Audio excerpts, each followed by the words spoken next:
These giants used to rule the sky. Now, they're rotting in the desert. Rows of the biggest passenger planes ever built parked in the sand, waiting to be cut apart for scrap.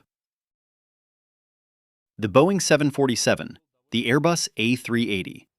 For half a century, if you crossed an ocean, you probably did it inside one of these. They were the queens of the sky. Today, they're the queens of the desert. Here's what should stop you. These planes didn't die because they got old. They didn't die because they were unsafe, or slow, or broken. They died because the world quietly decided it didn't need them anymore. The biggest, most magnificent machines in the history of flight made obsolete almost overnight. So how do you go from bigger is better to bigger is dead in a single generation? Stay with me.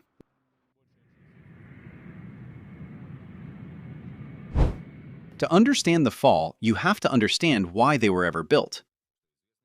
Go back to the 1960s. Air travel is exploding. Passenger numbers are growing 10, even 20% every single year. Picture the airports of that era, places like Los Angeles, completely jammed, more planes than the runways can handle. But every airliner back then is small, a narrow tube, a single aisle, maybe 150 seats at most. And the airlines hit a wall. The biggest cities, New York, London, Tokyo, have nowhere to put new runways. You can't bulldoze Manhattan. You can't tear down half of Tokyo. So what do you do when the planes are full and there's nowhere left to build? There's only one way out.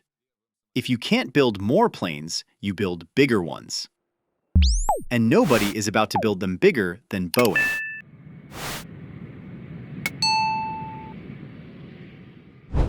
In 1969, the 747 takes to the sky, and people genuinely can't believe it.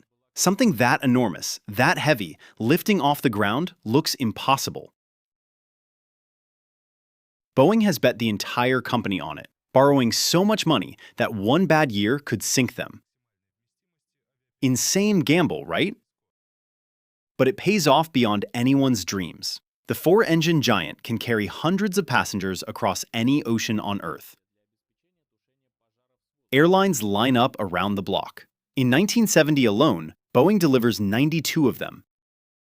A staggering number for a plane that size. These aren't rare birds. By the 1990s, somewhere in the world, a 747 is taking off almost every single hour, around the clock.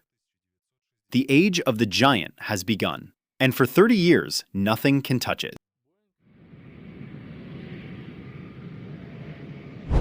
Here's the system that made the giant king. They called it hub and spoke. Instead of flying you straight to where you want to go, airlines funnel everyone through a few massive hub airports. You fly a small plane to the hub, climb aboard a giant for the long ocean crossing, then catch another small plane on the far side. Why route everyone through a handful of huge airports?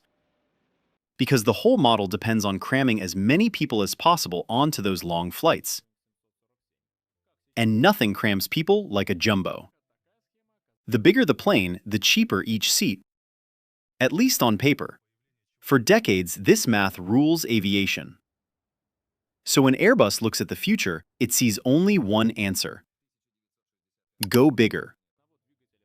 Go bigger than Boeing ever dared. And so comes the most ambitious airliner ever attempted. The Airbus A380.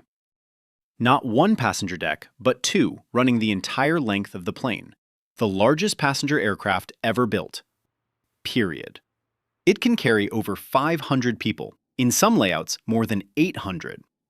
Airbus pours years and tens of billions of dollars into it, betting that the future belongs to ever bigger machines flying between ever bigger hubs.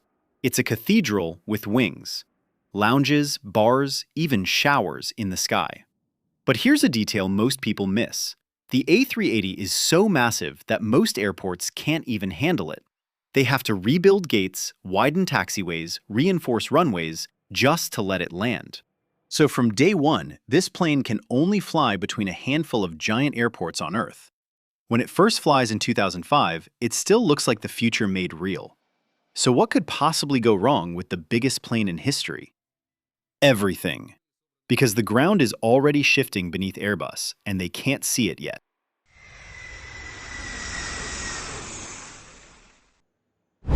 While Airbus was building the biggest plane ever, passengers were quietly changing what they wanted.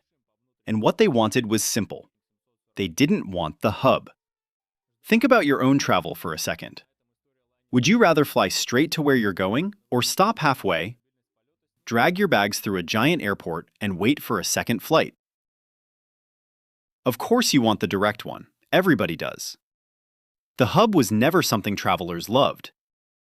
It was something they tolerated because the technology gave them no choice. But that was about to change. And the change came from the one place the giants could never follow: the engines.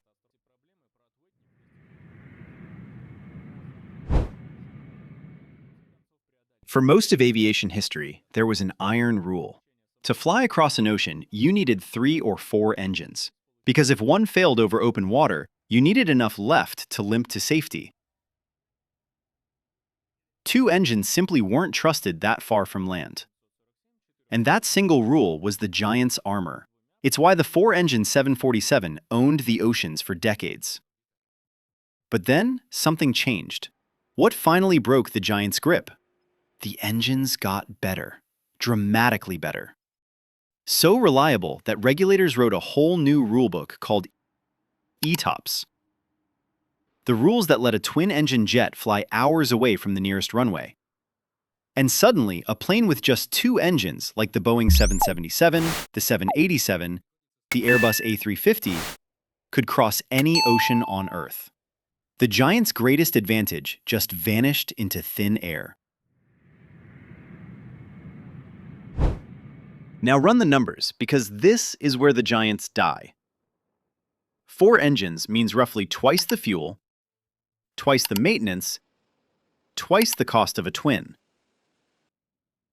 And a giant only makes money when it's nearly full. Leave a quarter of those 500 seats empty, and the whole flight bleeds cash.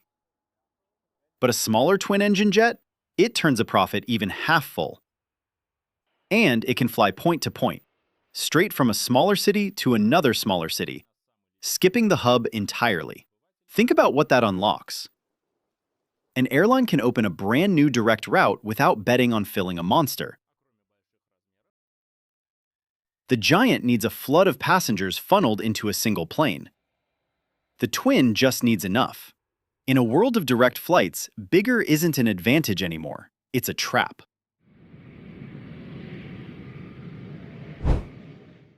And so the giants fall, not in a fireball, but in a spreadsheet. Airbus reads the writing on the wall first. The A380, the largest airliner ever built, is cancelled after barely a decade. The very last one is delivered in December of 2021. Only 251 were ever built, a fraction of what Airbus dreamed of. The 747 holds on a little longer, mostly hauling cargo, until January 31st, 2023, when Boeing delivers the final one and closes the line forever. After more than 50 years. 2 queens, both sent to the same place. Drive out to the dry deserts of California or Arizona, and you'll find them lined up in rows. Dozens of the most expensive machines ever built, baking in the sun. Some are stripped for parts, their engines worth millions on their own. Others just wait for the cutting crews. And here's the twist nobody saw coming. While the giants were rotting in that sand, the world couldn't get enough of those smaller twins. To this day, manufacturers still can't build them fast enough to keep up. So this is the real story of the jumbo jets. They didn't lose because they were bad. They were marvels. Some of the greatest machines humanity ever flew. They lost because the world stopped needing what they were good at. So what actually killed them? Not a rival, not a disaster, a solved problem. The giants were built for a world of too many people, too few runways, and engines you couldn't trust over the sea. One by one, every piece of that world disappeared, until the answer no longer fit the question. We thought bigger was the future. It turns out bigger was just the only thing we could do at the time. The sky never wanted the biggest plane. It wanted the right one.